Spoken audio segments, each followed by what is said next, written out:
Hey everybody, it's Andre from the Townhouse team. Welcome back to another video. And today we're talking about some local townhouse real estate market drama here in the city of Barrie. You may have already seen or heard about the story on CBC News, but if you haven't, an Ontario condo developer from Richmond Hill has come onto Barrie, purchased a plot of land, and is currently developing the Urban North Townhomes located in the south end of Barrie, right near Mapleview. It's a brand new townhouse development that's set to complete in April 2022, I believe. But this condo developer has gone back to a lot of its early purchasers and canceled their sales agreements, demanding that they have to pay at least $100,000, if not more, if they want to take occupancy and move into their brand new townhouses next year. And that's what we're going to talk about in today's video. Is this allowed from this developer? Is this legal for other developers to do? And if you are a townhouse buyer or someone that wants to get into the townhouse market here in Barrie, should you still consider pre-construction or new development townhouses, or really just stick with resale? So starting off, is this allowed? Is the builder legally allowed to cancel your contract that you signed with them 2, 3, 4, 5 years ago and demand more money in order for you to take occupancy of this townhouse or this property that you purchased? And the answer to that is yes.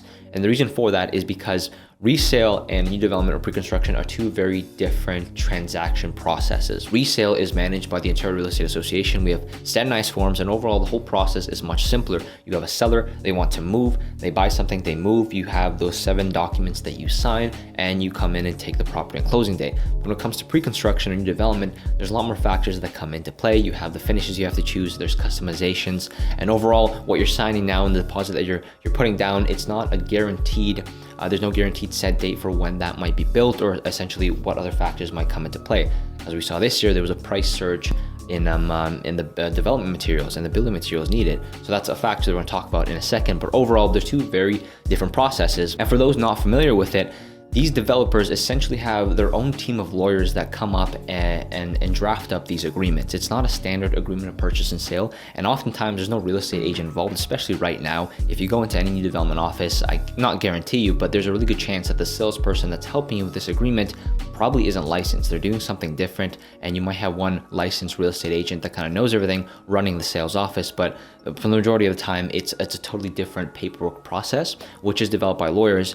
It's usually like very, very thick compared to a standard resale transaction. But what many people miss when they're signing this loads of paperwork because they're excited to buy a new development property is the fine print that essentially gives the developer a way out in cases like this, or gives them opportunities to do things that otherwise would not be allowed in a standard resale residential real estate transaction. And that's why for the majority of cases, we here at the Townhouse team, and also with our other real estate business, don't fully recommend new development or pre-construction to everyone, specifically in Barrie too, because just like with development and with real estate markets, things are different, right?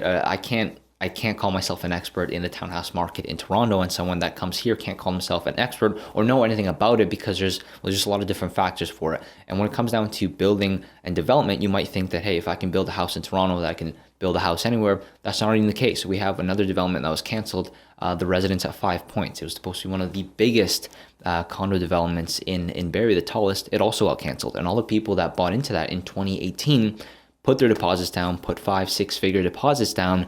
That money, you get your deposit back, but there's no interest on it. Essentially, that money lost value, because had you purchased something freehold, something resale in 2018, before prices really went high, then you benefited much more than having just that money sitting in a trust account from this developer, ultimately just turning around and saying, hey, we'll give you your deposit back, but yeah, we're not going to build the property, or you have to pay more if you want us to build it for you. So at the end of the day, although it is unfortunate that this is happening to this individual or these individuals that are the early purchasers of this new development, and they put their deposits down and they financed the start of this development, it's totally allowed. It's in the fine print. You're not going to see that in a standard resale real estate transaction, but because these developers, they create these builder forms themselves. You're not signing a typical agreement of purchase and sale. It is the builder form created by the developer with a team of lawyers, and they're obviously going to protect themselves at all costs. Not that they might have known that COVID could have happened, but there's probably things in there saying that, hey, if prices go up, then we can cancel this agreement or resell at a higher price in order to keep their margins or whatever it might be. Traditionally, new development and pre-construction has been a really safe bet, but we are in a very different real estate landscape now. And if you're a first-time home buyer, we strongly push you towards the resale market, because it's much simpler, it's much faster.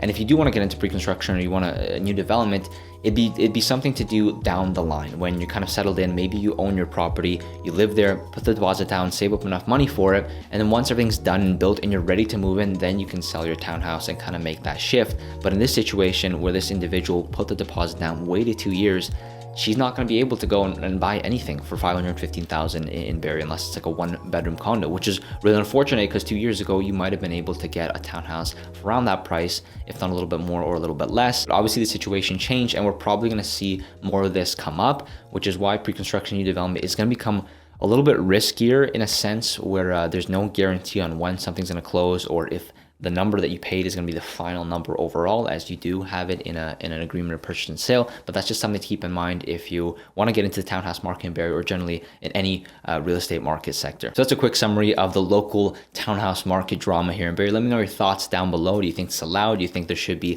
a law prohibiting builders from doing this, so that when you sign a price or you sign an agreement for a new development property, that's the price you pay, no more, no less, and it's guaranteed to be done? Do you think it's fair that the builder's doing this because they have to recoup some of their costs for labor increase, shortages on lumber, all these different things? Thanks so much for watching. I'm Andre from the Townhouse team. Make sure to check out some of our other awesome townhouse content on this channel, and we'll see you in the next one.